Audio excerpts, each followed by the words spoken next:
China Trailer, and this is Mr. Beverly Dunjill. It is April 13, 2007. We are at his home. And just for the record, which branch of the military were you in? U.S. Air Force. Okay.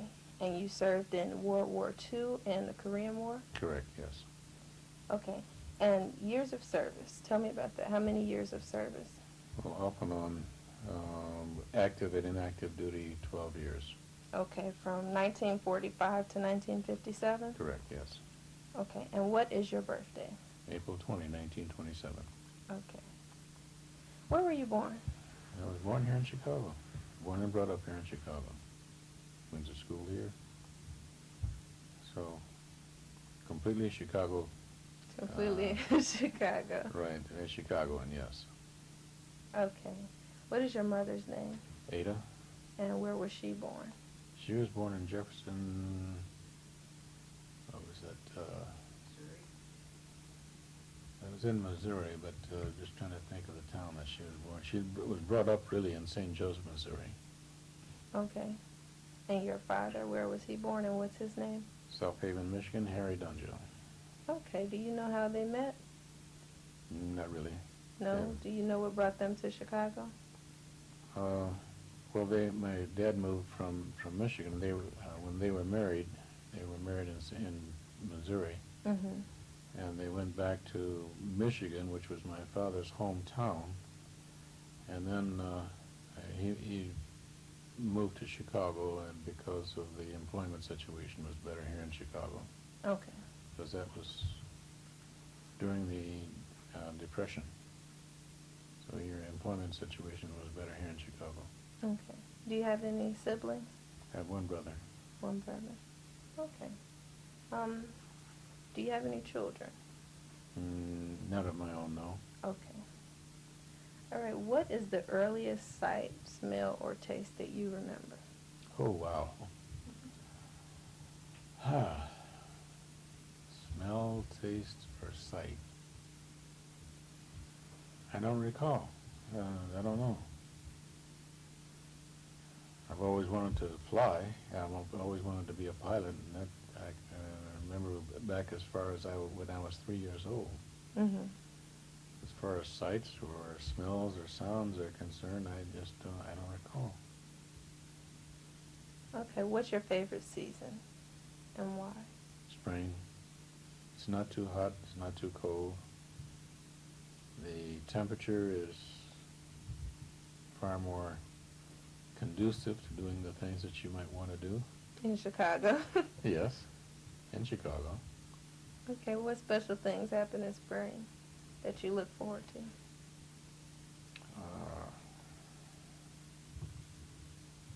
I think springtime is a good time to fly. That's the best thing. Okay. What do you remember the most about your childhood? Wow, that's A is pretty far back, and B, that's a very generalized question. Okay. What do I remember the best about my childhood? I remember, of course, my parents, how loving they were. Mm-hmm. The good times we had when I was a kid. Growing up in the Woodlawn area, going to school and playing after school. What was a normal day for you as a child from start to finish? You woke up and you did what? Well, as a youngster, I would go to school and come home, generally play and do my homework, go to bed and listen to the radio, because we listen to the radio quite a bit. Okay, and what did you listen to on the radio? Oh, regular programs. They had what they call serials, like Tom Mix. They had Jack Armstrong, the All-American Boy, the Lone Ranger. Mm-hmm. These were all radio programs. Particularly on the weekends, we would listen to First Nighter, Okay. which was put on by Lux Soap. Okay.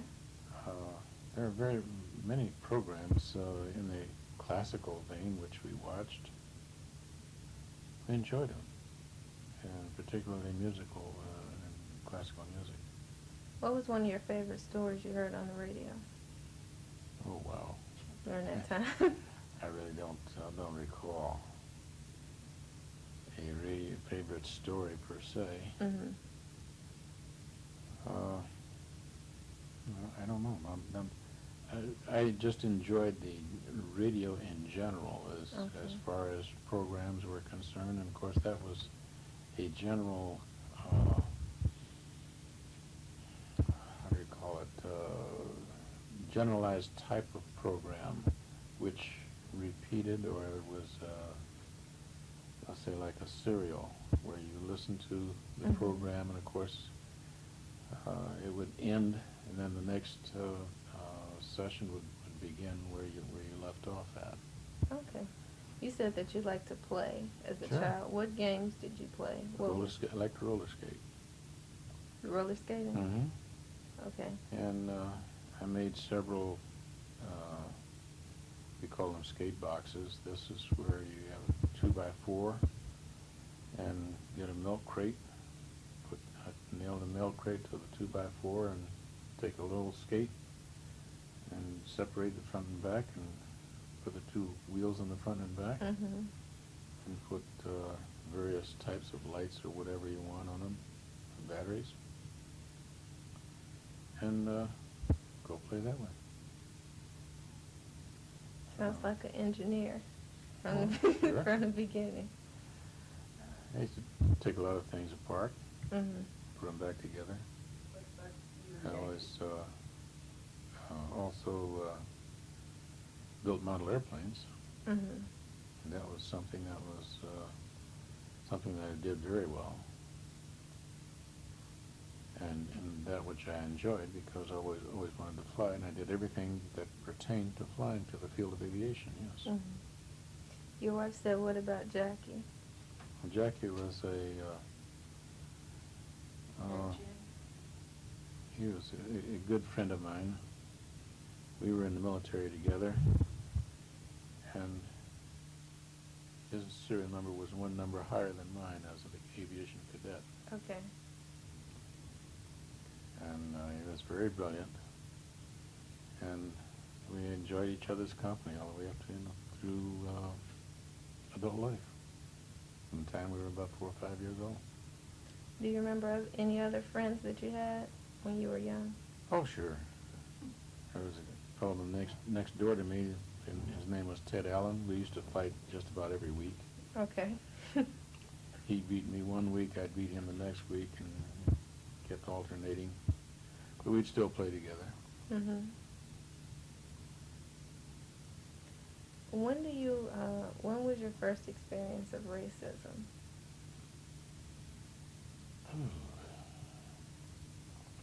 That was, I think, in dealing with the white people, generally on 63rd Street, and perhaps even downtown, where sometimes they did not want to serve you in the restaurants that we went to. And my mother, of course, was very sensitive to that. Mm-hmm. And she would argue and fuss and fight with the people. Argue, not fight, but argue. Mm-hmm. I remember one fellow was on a streetcar, a 63rd Street streetcar, and this guy was I would say he was a racist, and I'm a youngster. And my mother sat down on the long seat toward the front of the streetcar, and I sat next to my mother, and this guy sat across from me.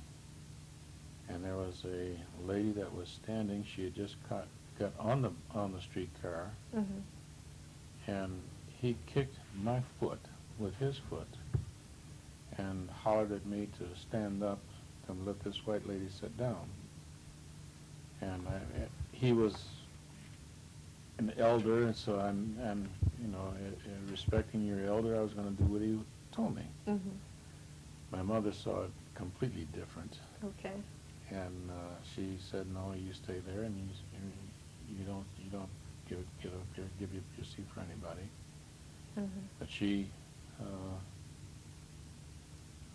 made me continue to sit down, and that is always, I've always thought about that, because this was something that and I didn't realize the circumstances until later, when I was much, older and later. Mm-hmm. I didn't realize the circumstances until she did, of course. Right. Is there anything else that you remember about her that stuck out to you that maybe you understood later? Oh, I'm certain there are many things, yes. Mm-hmm. But, to itemize them, I just can't recall them individually, individual circumstances at all. What do you remember the most about her? What I remember most about my mother? Yes. She was a very active person, and I admired her very much because she was very active in the Urban League and the NAACP, and she and this woman,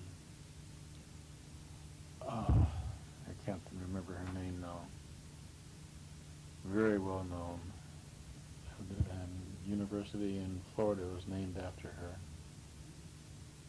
I can't remember now. Bethune-Cookman College? Yes. Mm-hmm. Yes, they were very good friends. My mother and Miss Cookman, yes. Mm-hmm. Did you ask her any questions about you not giving up your seat or any of the no. things that were going on? No, not until much later on, when I was able to realize what was going on. Mm-hmm. At that point, as I said, he was a grown man, and I'm respecting my elders by doing what he told me to do. I would have. Right. My mother saw it entirely different. And she assessed the situation correctly and refused to comply. Did you ever ask anyone questions about racism? Not really. No. This is something that we experienced as kids, and later on we saw the difference and heard about the differences in the South versus the North, but I didn't experience it until actually when I went down there, went down to the southern states, to Alabama. Okay. What was a normal day for you like in high school? Wow. Well, when I was in school, again, all of my classes were geared toward the field of aviation. Okay. I took aircraft engines in high school. I was attending Tilden Tech High School, and that was an all-boys school at the time. And you had to really take an examination to get into Tilden. They would not accept any freshmen. They only accepted sophomores and up. Okay. So when I transferred from Inglewood. Okay. And went to Tilden for my sophomore year, sophomore, junior, and senior years, and graduated from Tilden. And I took the courses that were necessary, anything that was necessary for me to get into the field of aviation, of this class of aircraft engines. And I took it and completed it. Did you play any sports? No. Did you join any clubs? I was in the ROTC in high school. Okay. ROTC. What was your favorite class? Something to do with aviation, probably, huh? Oh yes, Uh, well, there were the various technical courses that led up to the field of aviation always interested me. Mm-hmm. I took forge shop. I took aircraft modeling. I took what was called aero shop. That was where we actually carved a propeller according to specifications, built a section of a wing,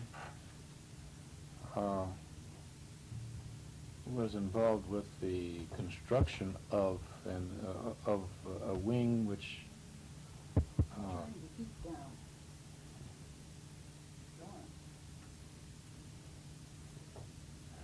okay.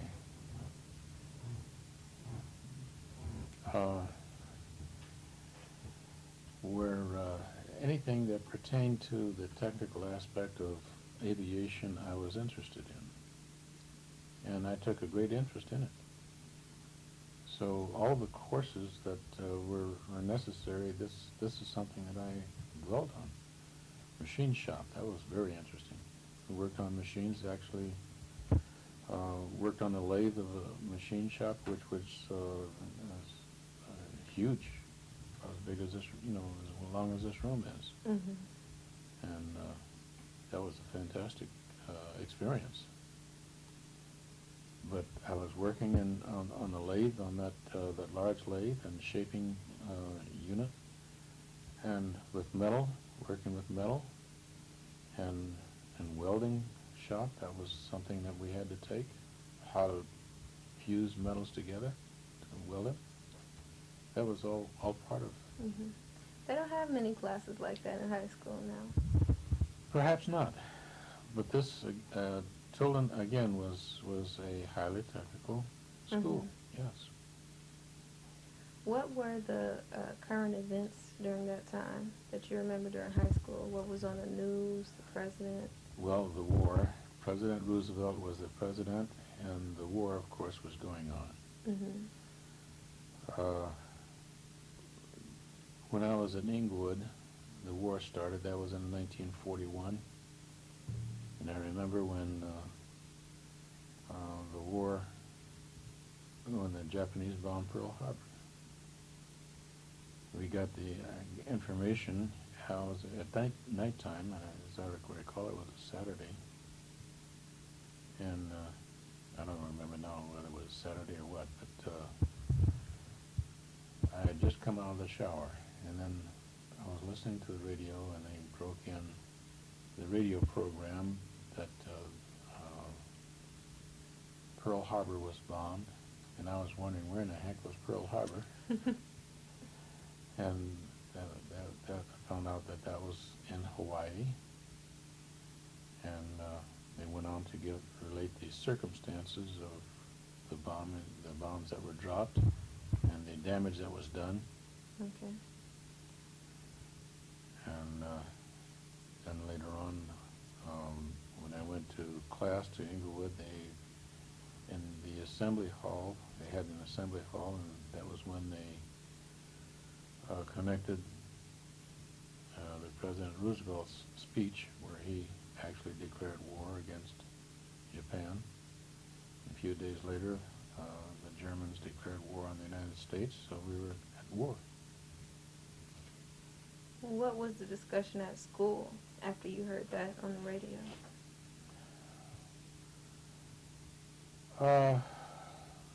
Well, I don't think there was too much of a discussion per se, other than the fact that this was something that happened, and the older people, 18 years of age and older, were joining the military like crazy. Everybody wanted to protect this country and take action against the Japanese because of what they did to us. Mm-hmm. And that was the beginning of if you will, the mass hysteria of warfare of a country that was girding for war, where they began to get the various companies, corporations that were producing for the war effort.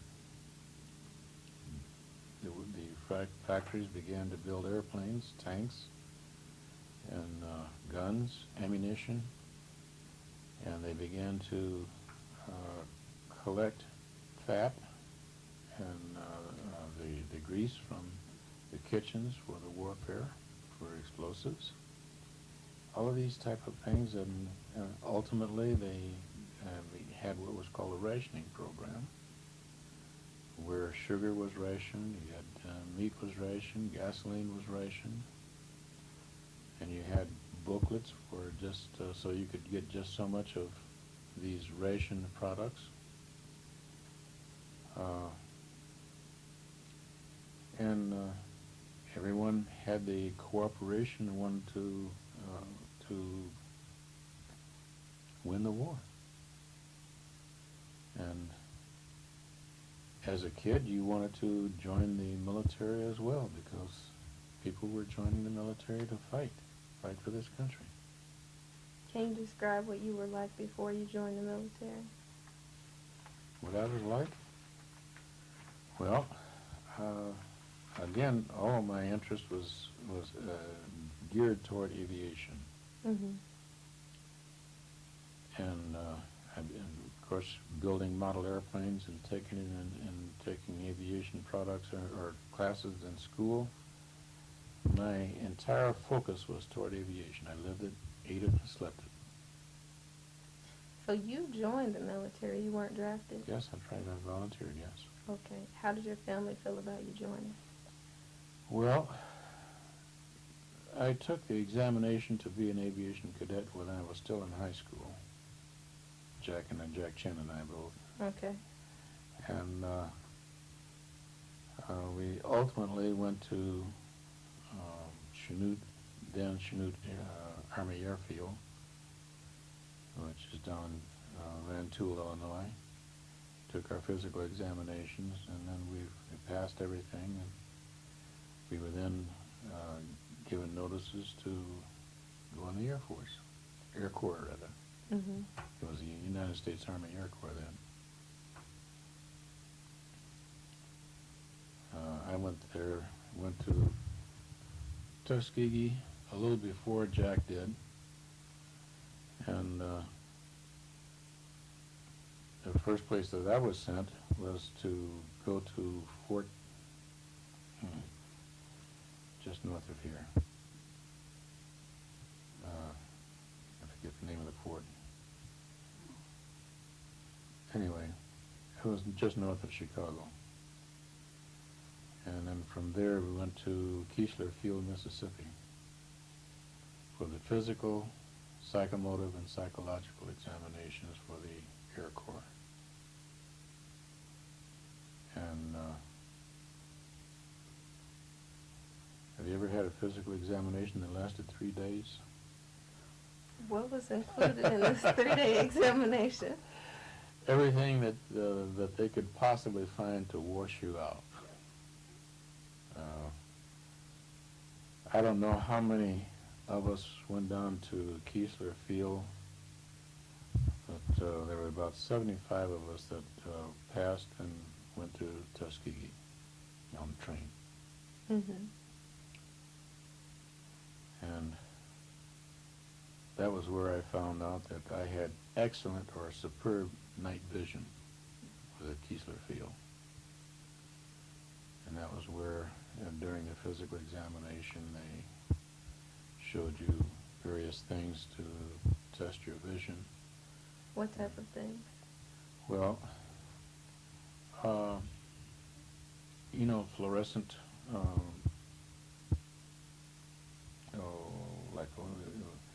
all right, there was a C, like,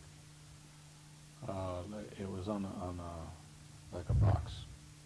All right, now this C had an opening, and that opening would be placed at the 9 o'clock, 6 o'clock, 3 o'clock, or 12 o'clock position. Okay. And of course it was charged up with bright lights, and then we were in a darkened area. Of course, before then, for about a half hour, we had red glasses on, and so that it would enhance our night vision.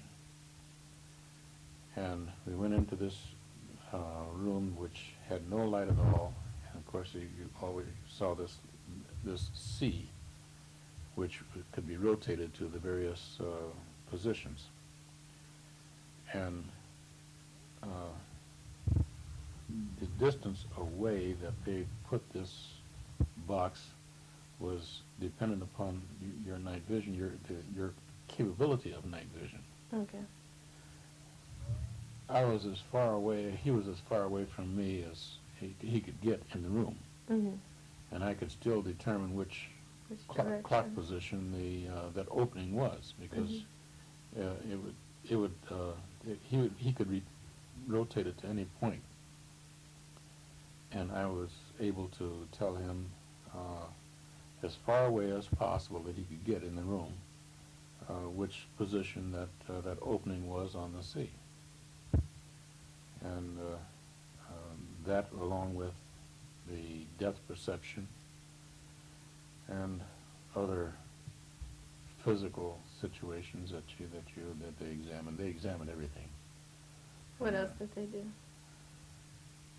Well, psychomotive examinations were dependent upon your coordination skills. Okay. For example, they had something similar to a record player, which was a turntable. And you had a probe, a metal probe that had a little arm to it. And on that turntable, it had a metal dot. And you had to keep that metal probe on the dot and, of course, rotate it around. Mm-hmm. That was one form of coordination. The other was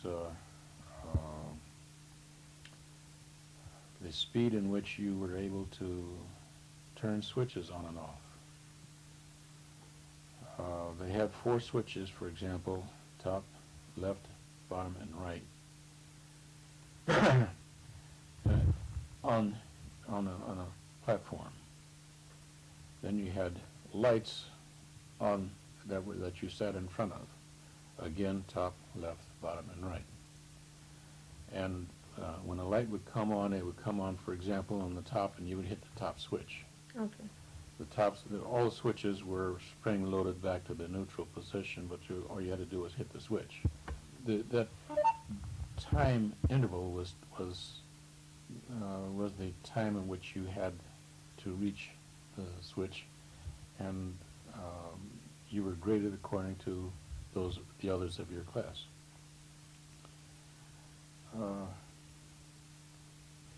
What else was there?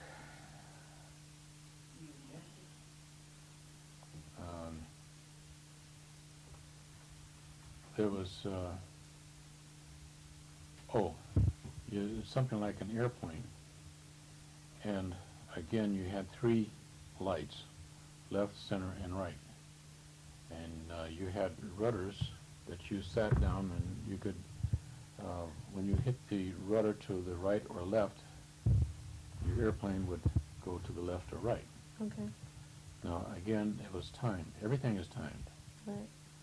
So that when that light comes on to the left, you hit your rudder pedal to the left and get over to the left, or to the right, or bring it back to the center, whatever the case may be.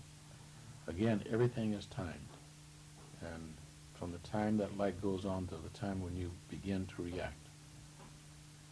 So you are, in essence, competing not only against everybody else, but against yourself as well.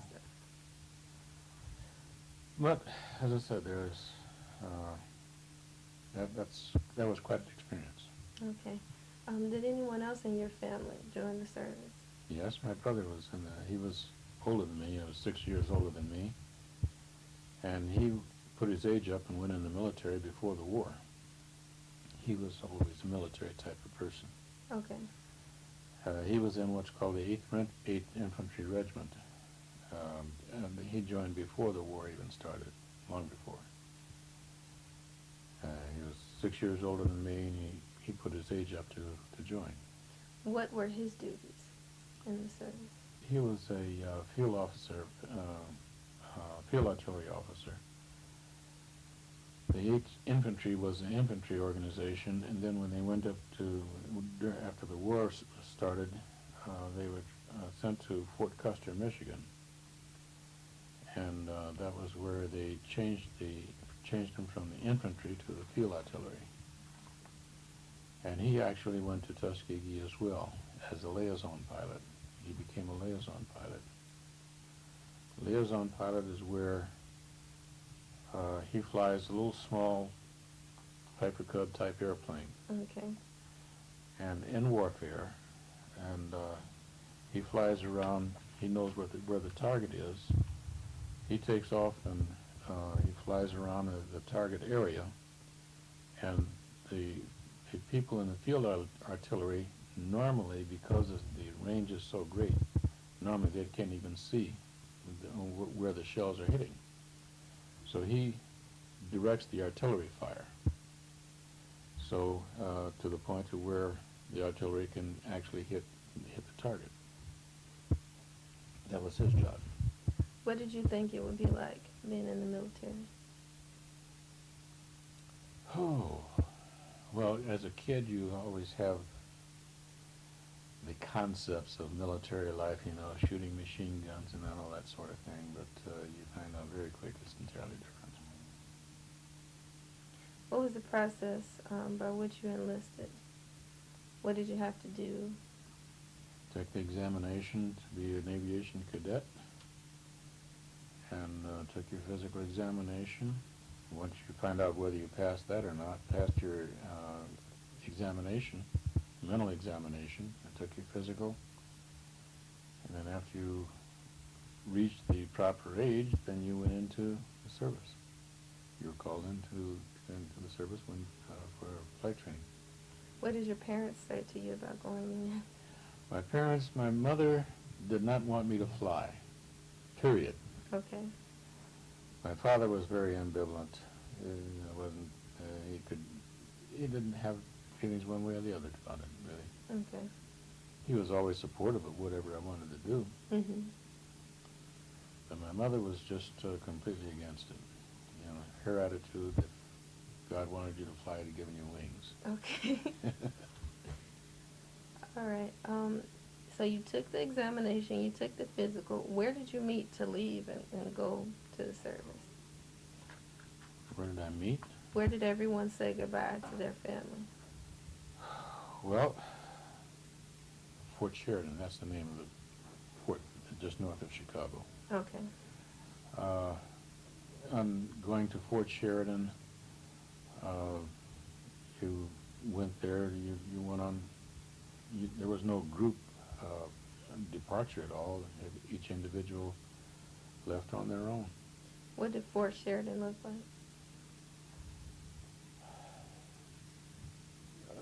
A military installation, typical military installation. A lot of barracks, a lot of buildings, and people marching around from time to time.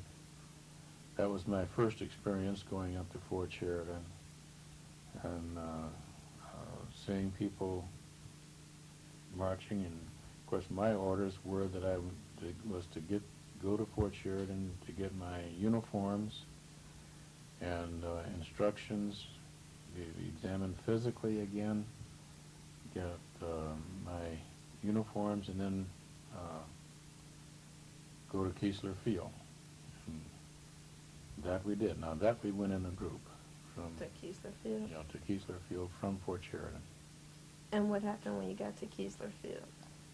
Well, we were rounded up, and of course we were told that this was the precursor to the aviation process of to learn to fly. Of course, I had been flying all the way 2 years before, but for military flying, and you're going to have your physical examination, you're going to have your psychological and your psychomotive examinations, and do what you're told, and you go to sleep at this time, you wake up at this time, and you're regimented. Okay. What type of training did you receive there? Well, it wasn't any training at all. It was all examinations, mental and psychological and physical examinations. Where did you receive training? That was at Tuskegee. Okay. And what did your program there start like? Well, you went into what was called pre-flight. Okay. You had various phases: pre-flight, then primary, basic, and advanced. Those are the 4 stages. Pre-flight, you're not flying at all. All you're doing is going to school, and you're getting physical examinations. Believe me, you got all kind of physical examinations. And by the way, many of these physical examinations were designed to eliminate or wash out people. The whole situation was designed for failure. Okay. They weren't supposed to succeed at all. It was designed for failure. They would go to ground school, and that was for about 4 or 5 weeks, 3 or 4 weeks, something like that. And you're not flying at all. All you're doing is going to ground school and attending your classes and generally taking physical examinations again. Almost every week you take a physical examination in pre-flight. Okay. And then after pre-flight? Then you go to primary. Primary is where you transfer from Tuskegee Army Airfield to Tuskegee, Alabama, the university. Well, at that time it was Tuskegee Institute. Mm-hmm. We were housed at a dormitory on the premises on the property of Tuskegee Institute, and that was separate and apart from everybody else. We had our own dormitory. That was where we lived, had rooms, and there was 3 floors, which, of course, we all had 2 to a room. And we attended ground school, for example, in the morning, and we flew in the afternoon. Or you flew in the morning, had ground school in the afternoon, depending upon what you might be scheduled at, however you might be scheduled. But regardless of that, you always began to run 5 miles a day. Physical training, you run 5 miles, come back and exercise for 30 minutes straight without stopping. And while the instructor was showing you one, while you were doing one exercise, he was showing you the next one, and you went immediately from one right into the other. You got to play. After primary, you got a lot of exercise, Yeah, a lot of physicals and a lot of exercise. Right. Yes. What happened after primary? Well, you go to basic, and in primary, that's where you begin your flying phase. Okay. And that's in a Stearman, a biplane, 2 wings on a biplane. And the instructor sits in the front seat and you sit in the back seat, and you learn the military way of flying. Well, I had been flying before, so flying was not new to me. Mm-hmm. But transferring from a 65 horsepower Piper Cub to a 175 horsepower biplane, I was in heaven. And having, knowing how to fly, and I'm able to fly this airplane and convert with and solo and no problem at all, that was just fantastic. Do you remember the first day you got into that new plane? Oh, sure. Of course. Tell me about that. Oh, that's heaven, because you're getting into a 175 horsepower engine aircraft, and flying, as I said, that was no problem at all. I had been flying before, but the more heavier horsepower engine, that was fantastic. And of course, the instructor would always ask if you had any know how to fly before, and then of course I told him yes, that I had been from with CR Coffee. He knew CR Coffee. Anyway, we got in the airplane, and of course you had your helmet on, your goggles, and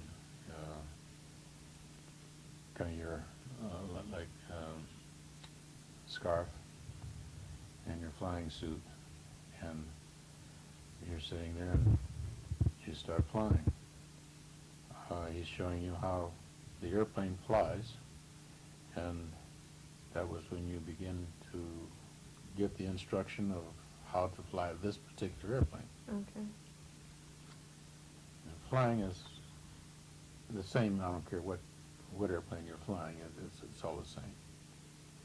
But when you get that feel of that airplane, and of course you're controlling the power on that airplane, and making your turns and whatnot, then you get the feel of that airplane, how the heaviness of it and weight of it, and you begin to control it. And that's where you really feel that you are the master of the world. Okay. You have wings now. Well, you don't have your wings yet, but you're working toward that. I mean, that your mother said if you were meant to fly, you would have had wings, and you found them. Right. What happens after basic? Well, you go into advance, and that's where you fly your military type of airplanes after you. Formation flying, instrument flying, and your combat type of flying. You fly maybe a P-40, which is an actual fighter airplane. If you're in single engine, if you're in multi-engine, you go into the B-25s and fly. All you're doing really throughout your flying training session is flying more and more powerful aircraft. So when you're going from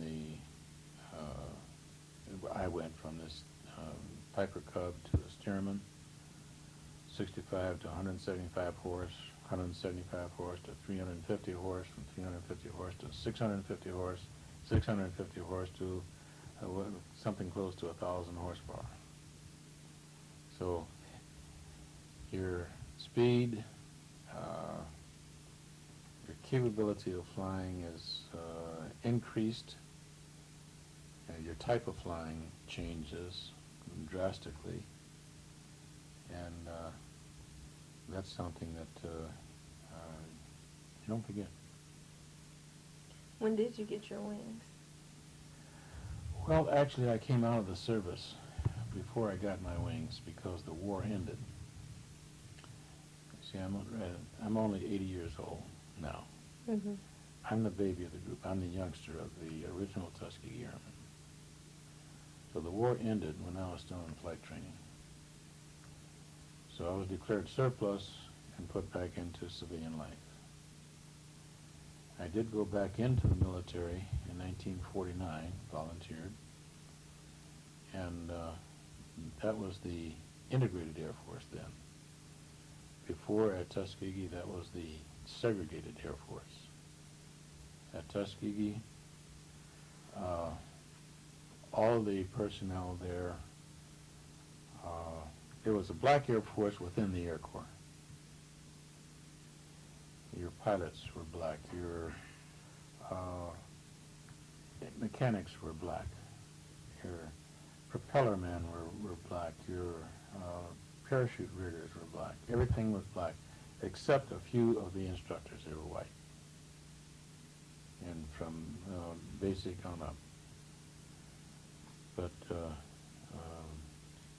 How long did those 4 stages last, from pre-flight to primary to basic? about 9 months. 9 months. Mhm. And was it different than what you expected it to be? Not really. No. My expectation was to endure whatever came along. It was a matter of survival.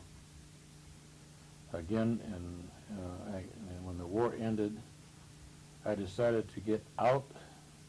I was declared surplus and got out because then, at that point, the chances of graduating and getting my wings was very slim.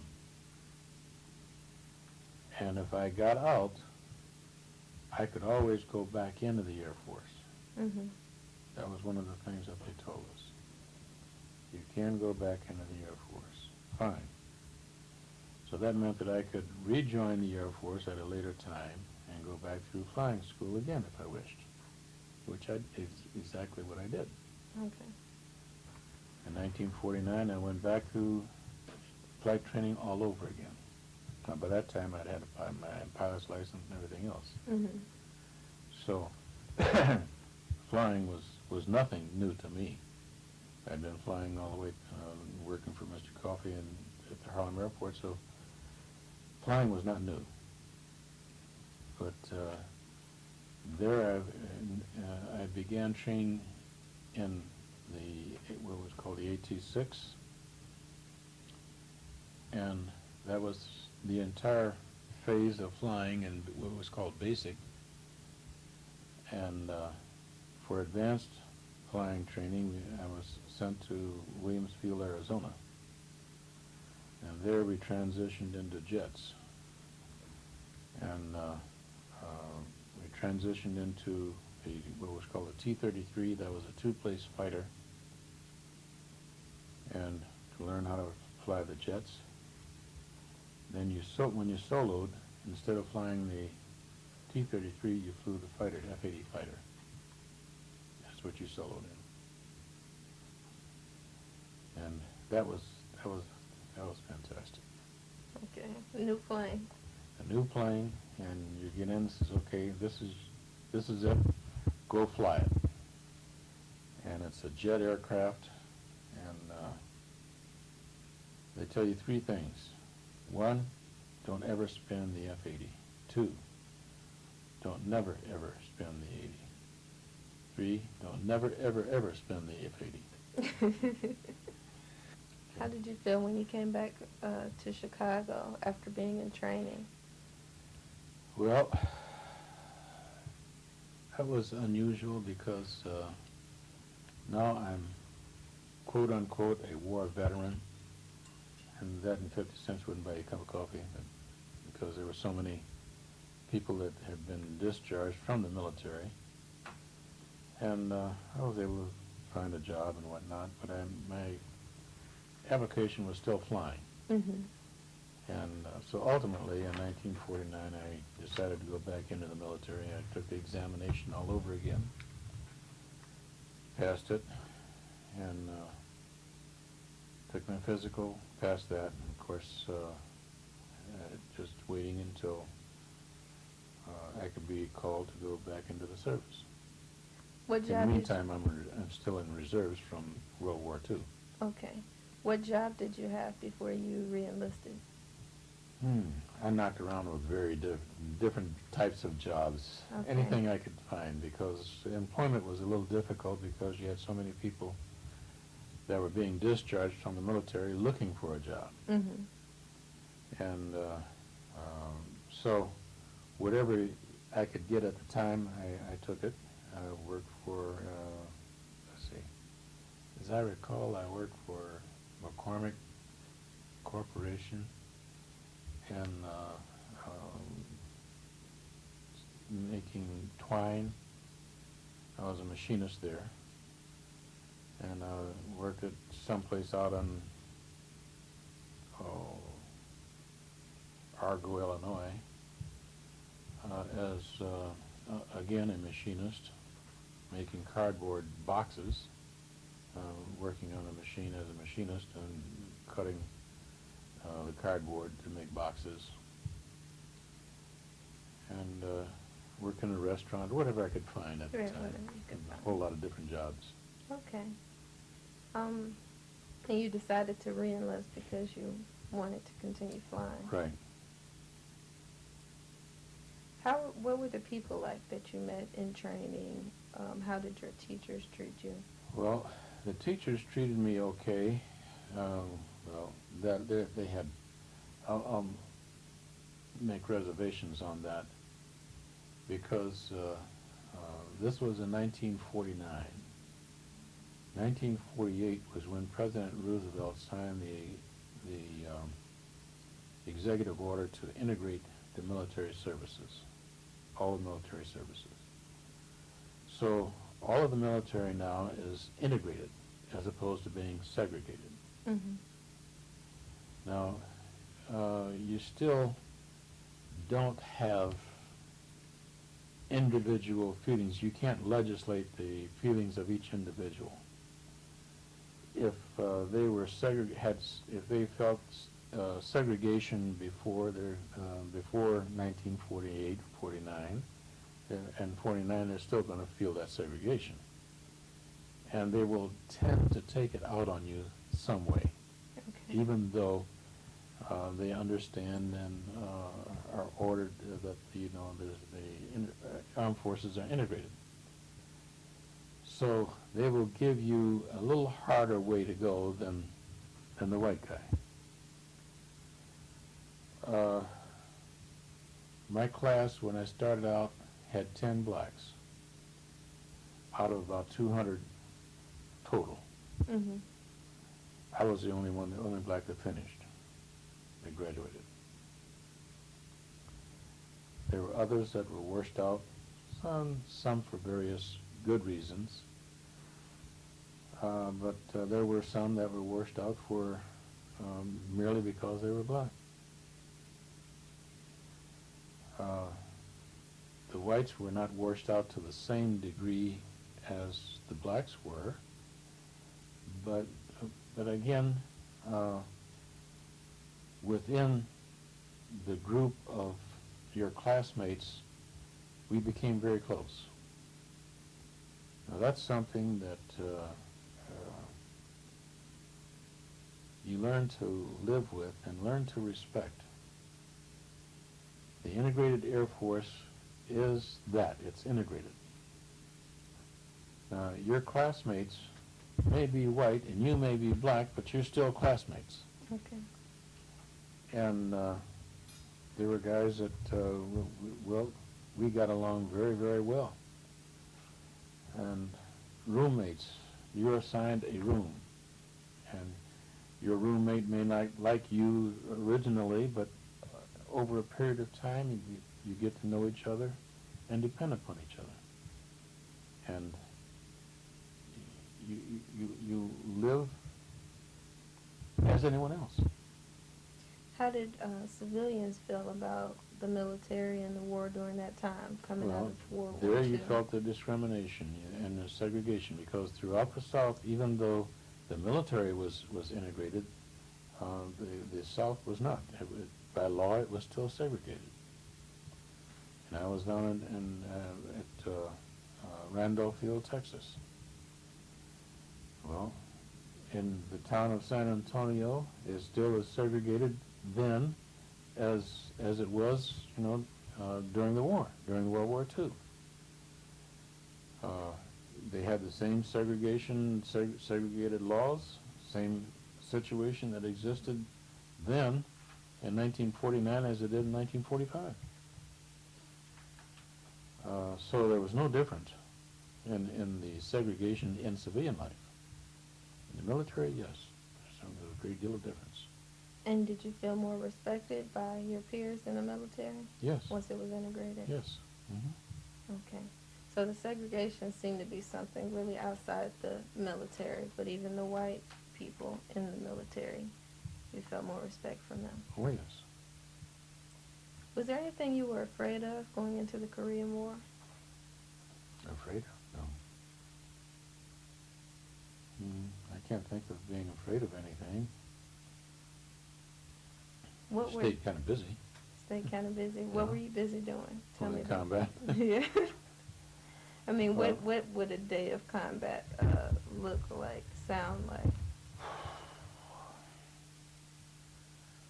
Well, on a typical day, you might fly one mission. You might get up at about 3 o'clock in the morning and get to briefing by about 4:30. Get to chow hall maybe by about 4 o'clock, 4:30 in the morning, and get to briefing by 5 or 5:30. Find out where your mission is going that particular day. Then you are dismissed from that. You go to your airplane and pre-flight your airplane, make sure the aircraft is flyable and then everything is okay. And you have what's called a start engines time. You start engines at that time, and you taxi out to your formation point where you begin your formation flying. And when you're starting out in combat, you're always a wingman, so you have a leader, and you're flying on your leader's wing. And for the first 8 or 10 missions, you're dependent upon that leader like for your life, really, because you have no experience in combat, and you're going into a combat situation where you can get killed. It's up to you to fly your aircraft, react to the things that you should react to as far as flying the aircraft is concerned. Do the things you're trained to do, and still protect your leader. That's your job, is to protect your leader.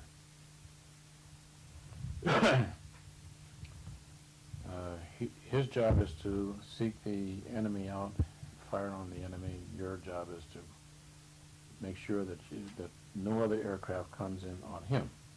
Okay. He is, of course, still looking back over to you, and you're generally looking over this way, and he's looking over this way. But when he goes under the gun sight to attack an airplane, to shoot at another aircraft at the enemy, he is completely vulnerable, because that's all he's looking at. He's like a horse with blinders on. The only thing he can see is that aircraft that he's shooting or going after. Now, at that point, other aircraft can come in on him to shoot him down, and or you, from any direction, and it's up to you to clear the area to make sure that nothing comes in on him.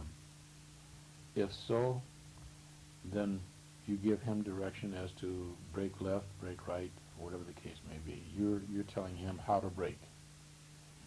And he doesn't question that, he brakes immediately, or whatever you tell him. So that's, so his life is depending upon me. Mm-hmm. And other than being under the gun sight, he's protecting me like I'm protecting him. So your life depends upon each other greatly. Now, that's a flight of 2. You can have a flight of 4, which is like your fingers. You have a flight leader here, his wingman, element leader, his wingman. Okay. Now, instead of flying a flight 4 like this, they're spread out in combat formation. You can be about a mile away from each other. So the flight itself can be about 4 miles wide. But you still have sight of each other. And you're still flying on the leader. When that leader begins to turn, that flight leader makes a turn. You see him turn, you make your turn. At 45 degrees, all four of you are in trail. So for example, if I'm the element leader here and he's the flight leader over here, he starts making a turn, I'll make a turn. At 45 degrees, his wingman will be right behind him, I'll be behind his wingman, my wingman will be behind me. Pull out 90 degrees later. What was it like to see your first plane go down? Well, actually, the first plane that I saw go down was the enemy, and I was on my flight leader's wing when he was shooting at a MiG, and that was a lot of fun because it was what was called a solid red nose. They had four categories of MiGs, and you could determine the four categories by the nose of the MiG. If it was a solid red nose, he didn't know enough to come out of the rain. He was a youngster. He was not the best pilot in the world. And he had the red checker nose. I beg your pardon, blue. Solid blue nose was the worst. And the blue checker nose. Then the solid red nose. Then the red checker nose. If you got a red checker nose on your tail, he knew what he was doing with that airplane. And that's something he was an expert with that airplane. And this particular time with I was on my wing, flight leader's wing, was a solid blue nose. He didn't know enough to come in out of the rain. All he wanted to do was get back to Anton Airport and land. And he headed for Anton, and we're able to cross the Yalu River. That's the only time that we had the ability to cross the Yalu River, and that was when you're chasing another airplane, when you're in what's called hot pursuit. Okay. And Holly was shooting at this MiG and hitting him every once in a while. And finally, he straightened out and to go down the runway. And he was pretty well on the Mach, meaning the speed of sound, pretty close to it. And he decided he was going to land that airplane come hell or high water. And he squatted that airplane. First of all, he lowered his landing gear. He's right on the Mach. They came off. Lowered his flaps. They came off. He's still flying the airplane, and he's going to put that airplane down on the runway. Owen was shooting at him and hitting him, and he hit the runway. He hadn't come back on his power yet. It was still full blower. Okay. He hits the runway, bounces up, and hits it several times. And the flight leader was still shooting at him and hitting him. And he goes off the runway and goes into the Yellow Sea. The Yellow Sea was a huge area of tides. It has some of the highest tides in the world. And I think about 25 or 30 feet of tides. And so the tides were down, and it was nothing but mud. He went off the runway and hit this mud and began to hit the mud, and then finally the plane went nose forward and went right straight into the mud. Well, the whole plane just disappeared right in the mud. Of course, he was still. So we came back. Of course, I was sitting there laughing at him because I'm flying on Al's wing and watching him hit the airplane, just double checking to make sure that nothing else was coming in on him. and watching him and hit the MiG, and watching this guy without even batting an eyelash. He was keeping the full power and bouncing the airplane on without coming back on his power at all. So again, he was a blue nose, didn't have the right information to come in out of the wing, out of the rain. Stupid type Okay. pilot. You know. Why do you think that the enemy or anyone in the military would put markings on their planes to let the opposition know that they had no experience? Well, this is something that that was their way of thinking, I guess. But it was so that each individual can progress to his skill of flying to a better degree.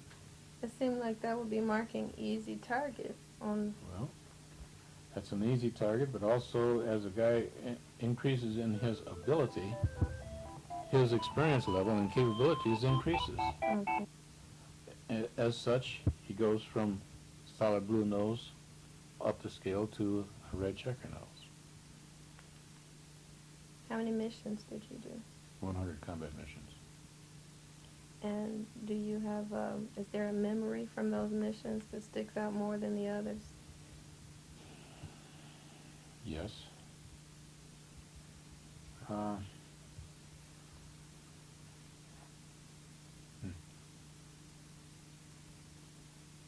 couple I don't want to talk about.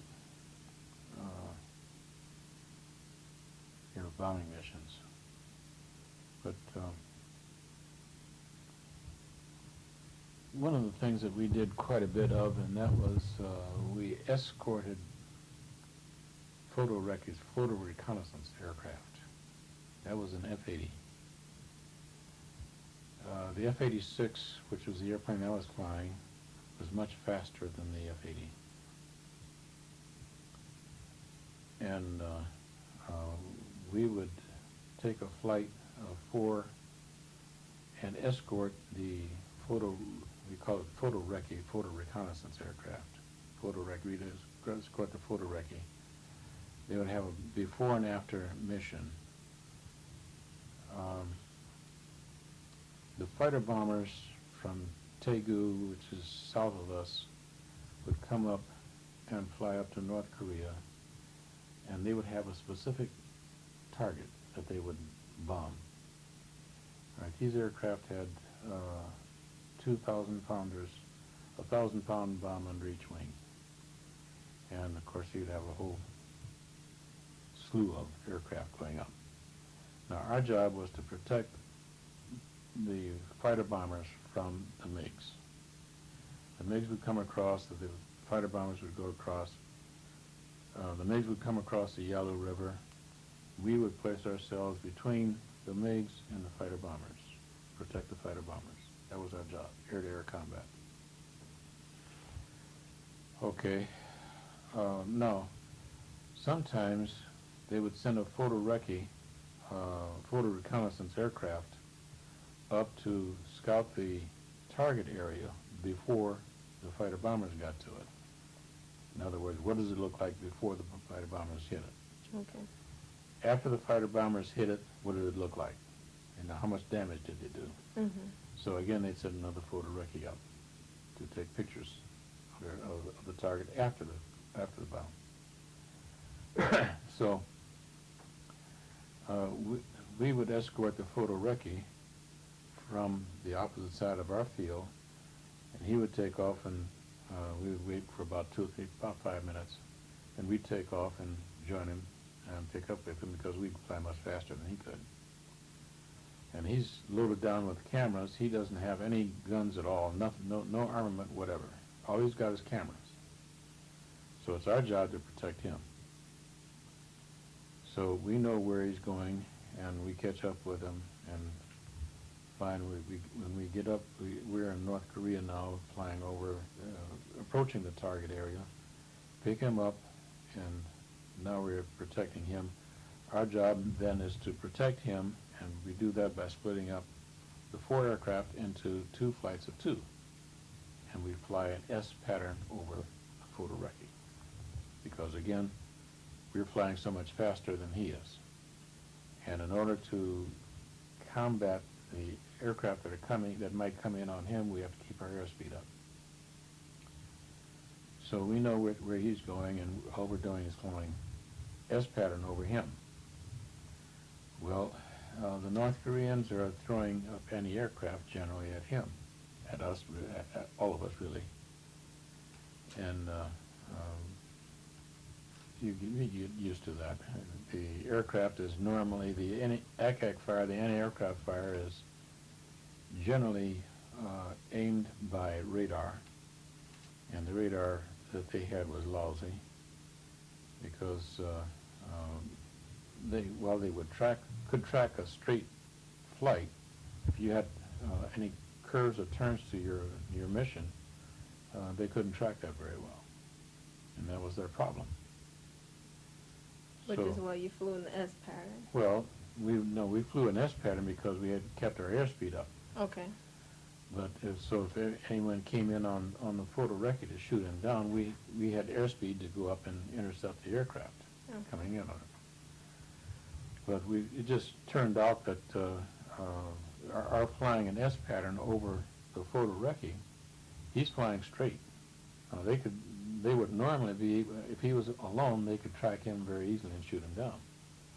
But by us flying over him on an S pattern, that throws off the radar set as to what the heck the target is. And because the target is now changing this way and that way, as well as going straight ahead. So it was never very accurate at all. But they would throw up anti-aircraft fire anyway, and that was a lot of fun to just watch the anti-aircraft fire following us around. Poof, poof, poof, poof, poof. That was fun. Yeah. You get to the point to where all you're doing is you're doing a job. You know, that's your job. Your job is flying, and that's your job. That's your work. You go to work every day. Okay. That's it. When did you get married? Well, I got married first time in 1951. She ultimately died, and Jean and I were married in '74. So did you meet your first wife after you came back from Korea? Oh no, I met her long before then. How did you meet her? At the airport. At the airport, Mm-hmm. okay. Flying with Mr. Coffee. Tell me a little bit about Mr. Coffee. Mr. Coffee was a fantastic gentleman. I told you that I had always wanted to fly, and I was still in high school. He saw in me a kid who wanted to fly so bad he could taste it. He had a flying school, and he saw in me a kid that wanted to fly so bad he could taste it, and he actually created a job for me at his flying school. I was still in high school working downtown at 5 and 10 cent store as a stock boy, making 50 cents an hour. That was good money in those days. And Mr. Coffee offered me the same 50 cents an hour to come work for him. Okay. Now, in addition to that, I got 30 minutes of flying time on the weekends. If I could, I would have paid him to work for him. Because that was all I wanted to do was fly. And here's a guy that has a flying school and offered me a job. Oh, shoot. That was fantastic. And I'm still in high school. All right, where did you meet him? I met him with the Civil Air Patrol. He was the commander of the commander of the squadron with the Civil Air Patrol. Okay. And his wife was Willa Brown. I don't know whether you've heard of Willa Brown or not, but she was a pioneer of aviation, as was Mr. Coffee. Mr. Coffee had been flying just about since I was born, maybe a little bit afterwards. But he was a pioneer in aviation, and he happened to be black, and had a flying school at Harlem Airport. A fantastic man. And always love him and respect him for, giving back to me as a youngster. He didn't have to do that. But he created a job for me. What was the last thing you did at in the Korean War before you came back home? Last thing I did was to fly a combat mission, my 100th combat mission. And that was a memorable thing. On your last mission, you were assigned to relay radio information. All right, when the flights go up North Korea, sometimes they can get out of radio range. So you're flying around what's called Chodo Island, and you relay radio messages from the base to you, and you relay the message up to the combat troops that are flying in north of where you are. Okay, now that is generally considered a milk run. In other words, hardly anybody is going to be shot down boring holes over Chodo. Now, after they come back, because all you're doing is sitting there and literally flying circles over Chodo, and you're not expending any fuel, great amount of fuel at all. So you're sitting fat on fuel. And they're coming back and aching to get back to where they can land, and you're sitting fat on fuel. So once they come back past you, then you are free to attack any targets of opportunity that you wish. And remember now, I'm on my 100th mission. Right. Okay, I'm coming back, and I drop down to about 20,000 feet, and I see this truck on a straight road, and I see it moving along, going south, and I'm on my way south, and I've got to get down to his altitude, down to the ground level. And so I just peeled out, and let him get ways ahead of me, and split S and pulled out, and I'm maybe about this high off the ground, maybe about 4 or 5 feet. Okay. And I'm on the Mach, right at the speed of sound. And I'm going down this road, and I open up the fire, and I start firing on this truck. And the shells aren't hitting it, and I pull it up just a little bit because it's a little distance away. And the shells hit the truck. When it hits the truck blows up, literally. Poof. Now, I can describe it the way it happened, and it takes me much, much longer to describe it than the actual time it took, because we're talking maybe a fraction of a second. But when it blew up in kind of a semicircle like this. I saw the engine going up. I saw what looked like the hood or a door or something like that going up. What would be my altitude, and you don't want to run into an engine. Blowing up. Yeah, blowing up. And I dropped down, and I went under everything because it went up in a semicircle like that, and I went right straight through it. Like, just no skill on my part. That's a good Lord saying, "Come, stupid," And that was my 100th mission. I could have been killed very easy. But again, it's a stupid thing that I did, but that's just what happened. They made the announcement to you. How did you find out that this would be your last mission? Oh, you know how many missions you flew. You keep track of them. So at 100, you get out. Yeah, that's the maximum. How did you feel about going back home? Well, that's a situation where everybody, when they fly their 100th mission, they go home.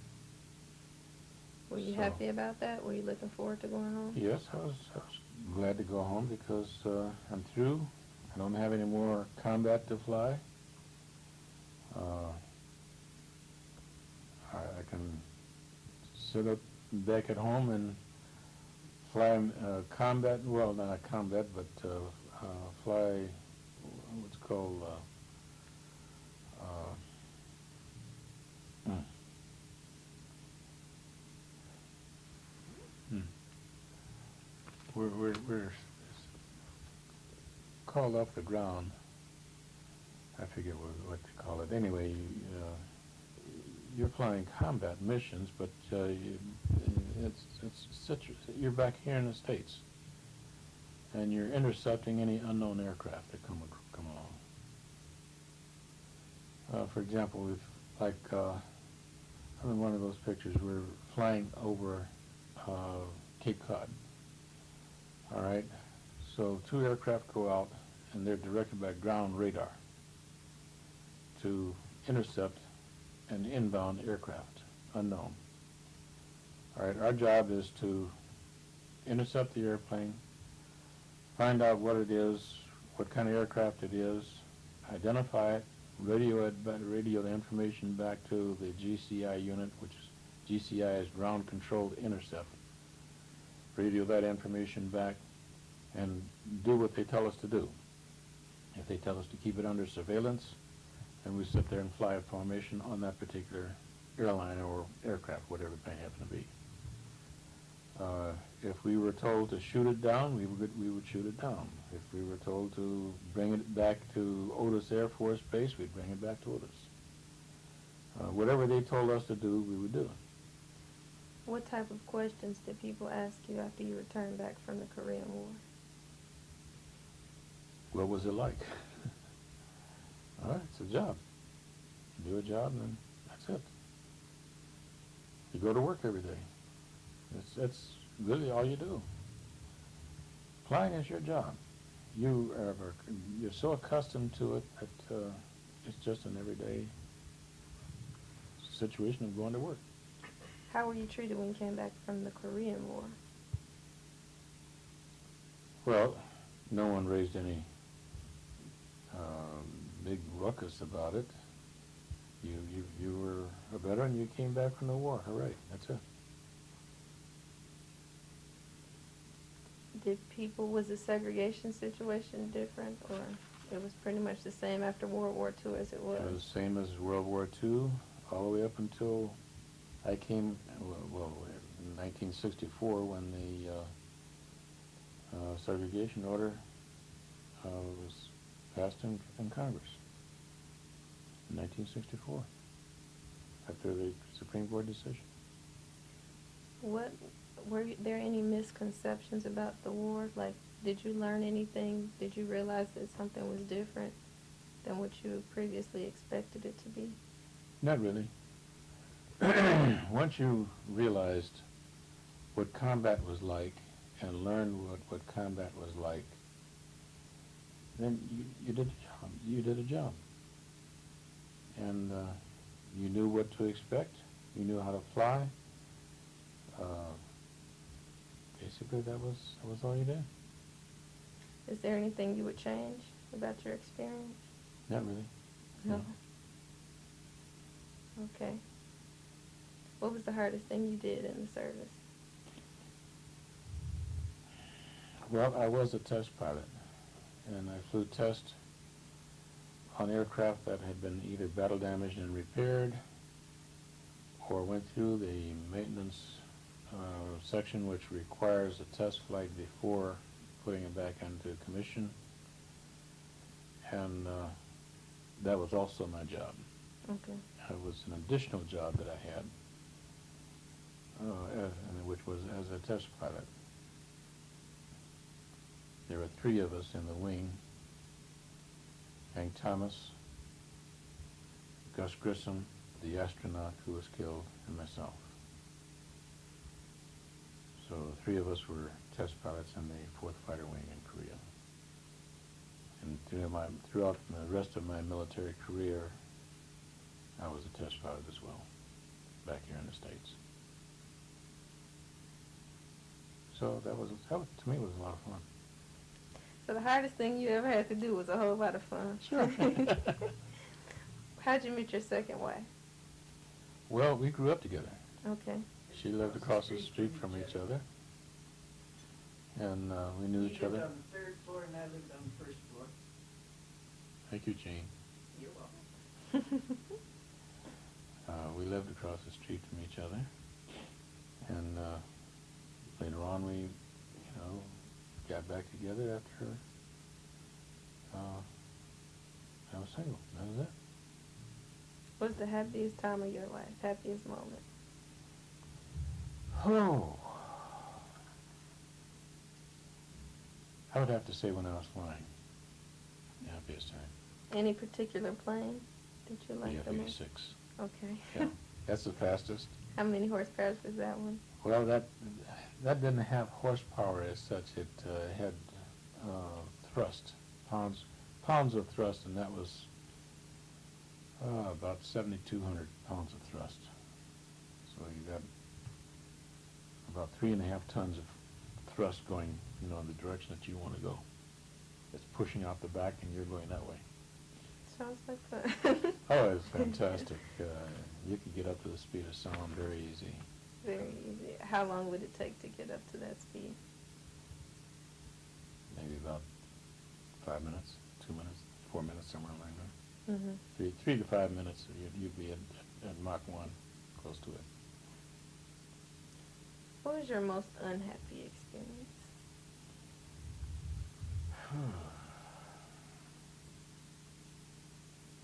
I think when my brother died.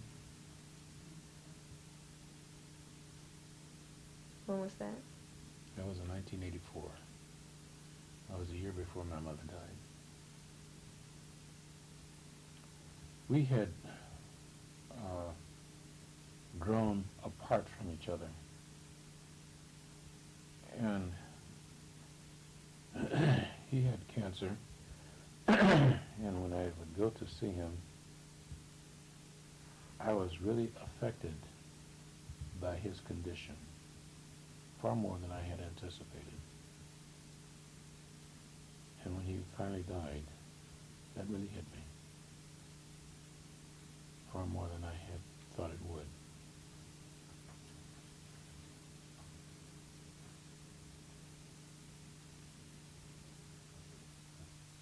I guess that was about him.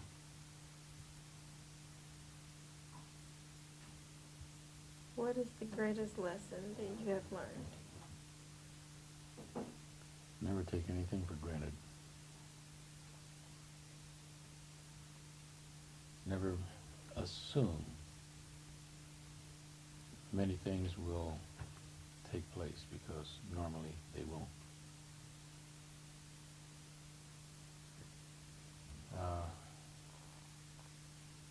Something that I teach the kids when I travel around to the schools. No one's going to give you anything. You have to earn that which you accomplish. People don't give you anything. They'll help you, yes. They'll give you information, yes. Sometimes you're going to have to sift through that information to determine that which is correct or that which you want. But never assume anything. That this is going to be this way when, in fact, normally it won't. Generally, you make your own luck. Generally, you live your own life and make your own decisions of what you're going to do with your life. Just like I ask the kids, what do you want to do with your life? Mm-hmm. Do it. What advice do you have to someone thinking about enlisting now? I wanted to fly. I've always wanted to fly. I did. Mm-hmm. I've accomplished that goal. One of the goals in my life. People normally don't accomplish a goal in their life that they establish for themselves. I'm one of the few people that did. After I came out of the service, I was working for the Plus Computing Machine Incorporated as a service manager. And I ultimately joined the Chicago Office Machine Dealers Association. And one of my goals, later goals, was to become successful in the office machine business. I did. I went into business for myself and became one of the largest Midwest independent servicing organizations in the Midwest United States. I've done a lot of things in my life. I've accomplished a lot of things in my life. And, again, these are the things that I have planned and did. Can you tell me about your work now with the Tuskegee Airmen Dodo chapter in Chicago? Okay. As you have seen, several telephone calls. Yes. Well, I'm the president, and as such, I have to spend an awful lot of time. I travel around to the various schools and to various appointments and whatnot. So I spend an awful lot of time with the Tuskegee Airmen, as its president, as its leader. As such, I enjoy it. I get to know the guys, and of course, we talk about flying, you know, and there are times when we talk about flying during the meetings and whatnot, and it's enjoyable. I enjoy the camaraderie, and I respect them and they respect me. Now, I participated in your Young Eagles program, and I was reading that you're at 1,300,801 students now that have flown up with the Tuskegee Airmen. Mm-hmm. How does that feel? Feels fantastic. See, the goal was really originally established by the EAA, which is the Experimental Aircraft Association. Okay. And the goal was to fly 1 million kids free of charge on an international basis by December 17th of 2003. That date is significant because it's the 100th anniversary of the Wright brothers' flight of December 17th, 1903. On October 25th, the 1 millionth kid was flown of 2003. So we've just continued since we flew the 1 millionth kid. We've continued to fly kids, and we're still doing it. How did you feel about the destruction of Meigs Field?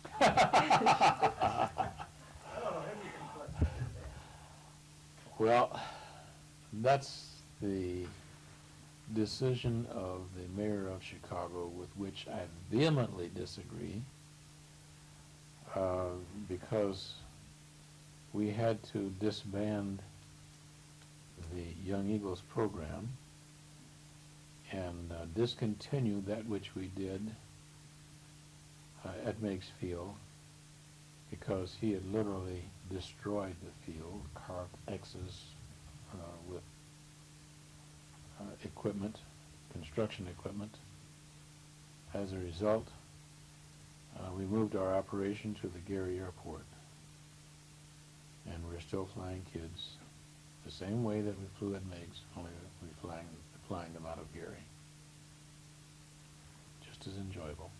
Mm-hmm. Tell me about your recent award, the Congressional Gold Medal for the original Tuskegee Airmen. That was a fantastic experience, only it was 60 years too late. I was there with 300 other original Tuskegee Airmen, and the gold medal was presented to some of the original Tuskegee Airmen, those that had been shot down and had been a prisoner of war, and various other reasons for being there. For example,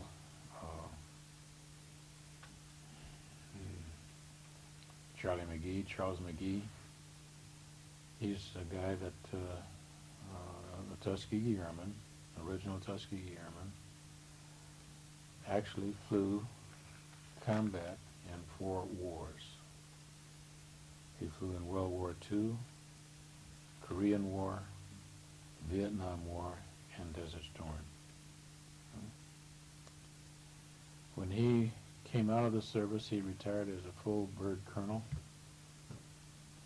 When he came out of the service, he was the most decorated pilot in the history of the Air Force. He had more combat missions than anyone else in the history of the Air Force, 450 combat missions. He was one of the people that accepted the gold medal, Congressional Gold Medal from President Bush. There were others that had equally distinguished careers in the military, and I can only agree with having those guys up there rather than somebody like myself. What moment stuck out to you the most during that ceremony in Washington? When President Bush saluted the Tuskegee Airmen, that really affected me. Because the speech that he gave, in my estimation, was excellent. And he saluted the Tuskegee Airmen, not just me, but the guys that were older than me. They deserved it far more than I did. And he saluted them and the things that they did. The guys that were shot down, the guys that were prisoners of war, the guys that were killed. They deserved it.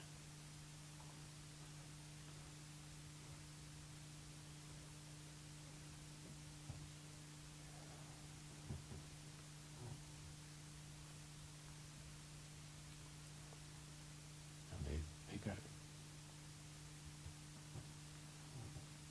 It was something that was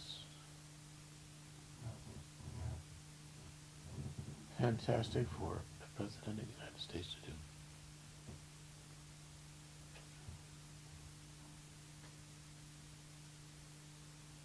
To see it 60 years later.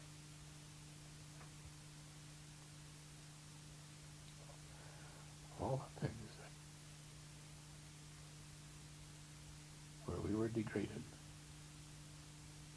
I have seen this country change from abject discrimination and segregation to a point where you can now go anywhere you want, attend any school, any hotel, travel anywhere in this country, just like good fun.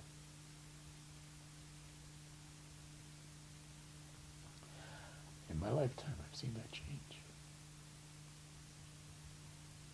I'm proud of it.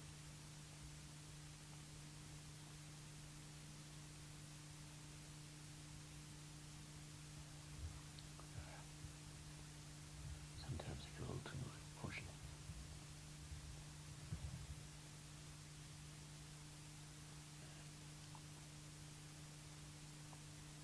But I've seen this country change for the better.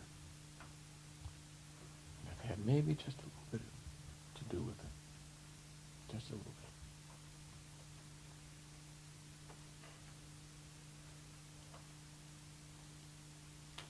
But we started before Rosa Parks, before Dr. Martin Luther King. All of this was necessary. All of which built toward the desegregation of this country. The ability for you and me and our children to go anywhere we wish in this country. It's fantastic.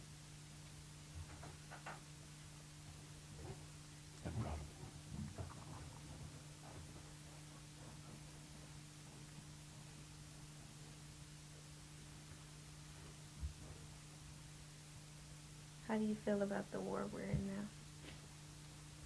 I think it's the biggest mistake we ever made. But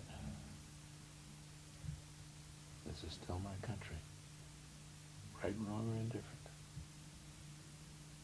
I don't agree with our participation in this war. And I have fought in 2 wars for my right to say what I wish to say. I don't agree with it. But it's still my country. Right, wrong, or indifferent. And I'll fight for it, as I have before. Even though I may not agree with what it did, it's still my country.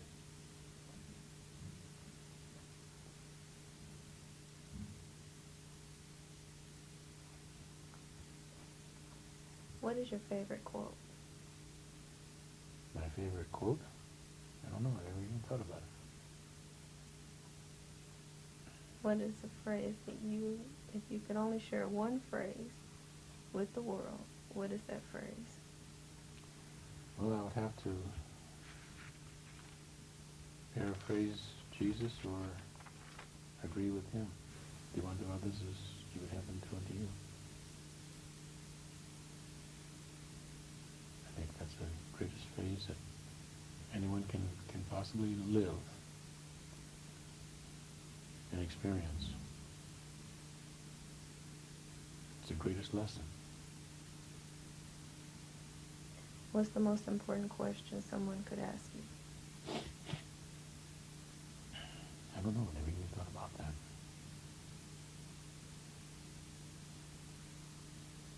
Question of how they can get along in life? I don't know. What they should do? Again, no one can make that decision but them. That's what I tell the kids in school. I ask them, what are you going to do with your life? No one can decide for you. You must do it yourself. Each person must make their own decision as to how they're going to run their own life. The only thing we can do as parents and as elders is to guide the individual as much as possible so he's won't make the same mistakes we did. They're going to make mistakes, sure. But sometimes you don't have to bang your head up against a wall when you don't have to. All right. They can learn by your mistakes. What's something important that we missed during this interview?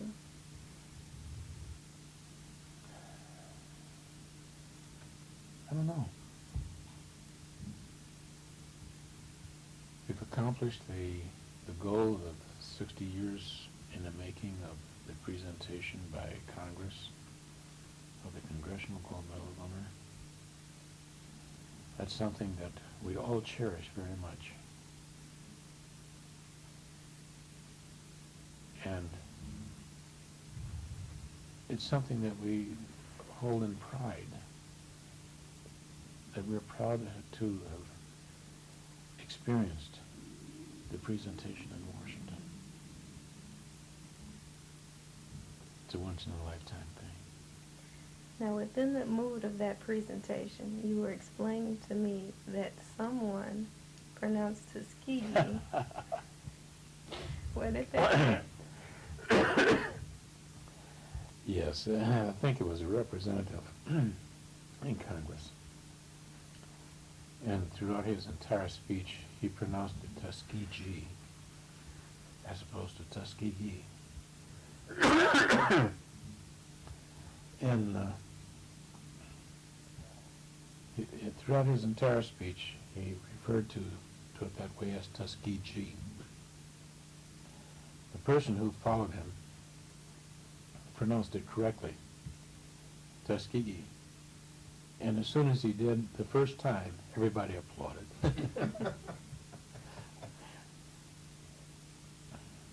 But But again, that was human error on his part, where he just did not know. People don't know, fine. You live with What's your favorite joke? it. I don't know. My favorite joke, I don't have the foggiest notion. Never even thought about it, really. Of a joke that I look at as a favorite saying or whatever.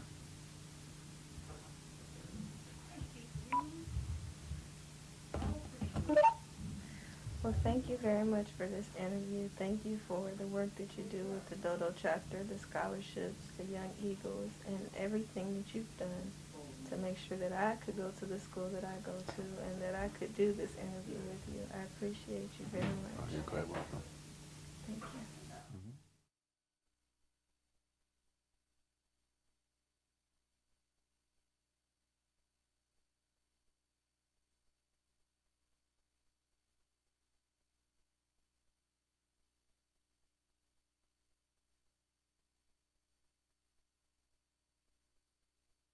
This is the flight of two F-86s. I'm in the closest aircraft, and this was taken at just outside of from Otis Air Force Base in Cape Cod, Massachusetts. That's the flight of our flight in Korea. The one on the left is Willie, my wingman. I'm the next. Then George's flight leader, wingman, and then George, who was the flight leader. The guy on the right, I don't remember his name now. He was a West Point graduate, and we didn't care too much for him. Okay, this is me, picture taken in 1945, one of the few pictures that I had taken in 1945. And the bunny is Bugs Q Bunny, mascot of the class. Class is 46C at Tuskegee. Is me getting ready to go out on a combat mission with all my flight gear.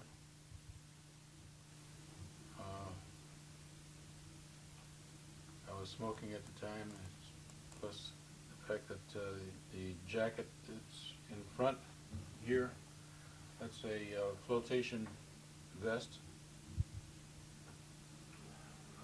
Down here is the E&E kit, escape and evasion kit, helmet, knee pad for the notes of during briefing, and of course the gear that you have on your flight suit, G suit, and your various jackets or whatever that you wear in layers. In case you're shot down, you've got clothes to wear, and you wear those in layers.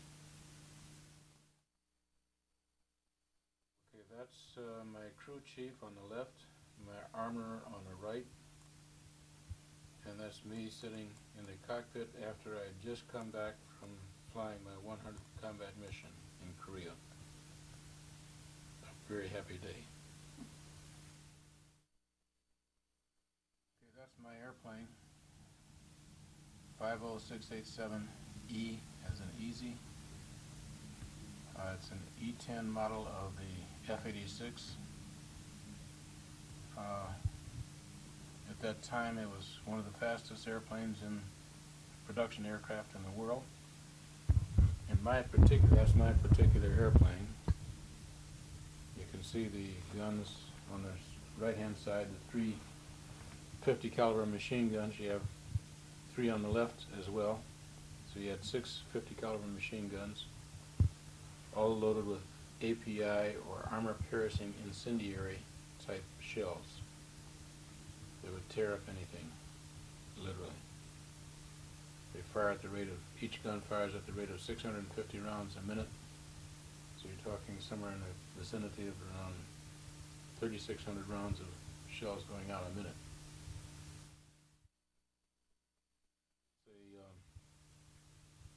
It's a photo that was taken by the Air Force photographer,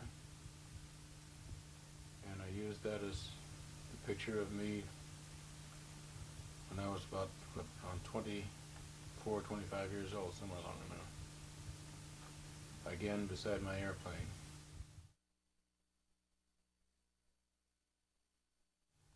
The next one down is me getting a decoration, one of my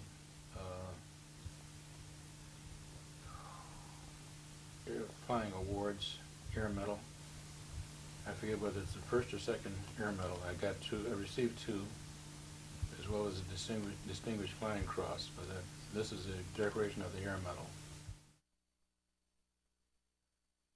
Okay, this is again my crew chief on the left, my armorer doing his job with my guns, and one of the other mechanics up in the cockpit. But those are the guns that, as you can see, come out, fire out through the nose of the airplane. The pilot sits right beside the guns. There's 3 on each side. This one down is me taking off on a combat mission, again in my airplane. You can see, well, you can't see it too well, but we're taking off on metal planks. You can see them here in this one, but they're strictly metal strips with holes in them, and the runways were comprised of metal planking. That's how we took off and landed on those metal planks. Instead of concrete, they were just placed on top of grass. Okay, the bottom is a model of the F-86D. That was taken at Tyndall Field, Florida, Tyndall Air Force Base in Panama City, Florida. That was our class that went through the F-86D transition program. We were within the 200th pilots, the 200 pilots that were trained in the entire Air Force to transition and teach others in the F-86D. The F-86D is what we call the dog. The dog was a fighter interceptor that had its own radar set, and that we were extremely competent to fly on instruments, in that we could get on the end of the runway, take off, be directed by ground radar to our target, find our target on our own radar set, fire, knock the target out of the sky, and come back and land without ever seeing the target or the ground.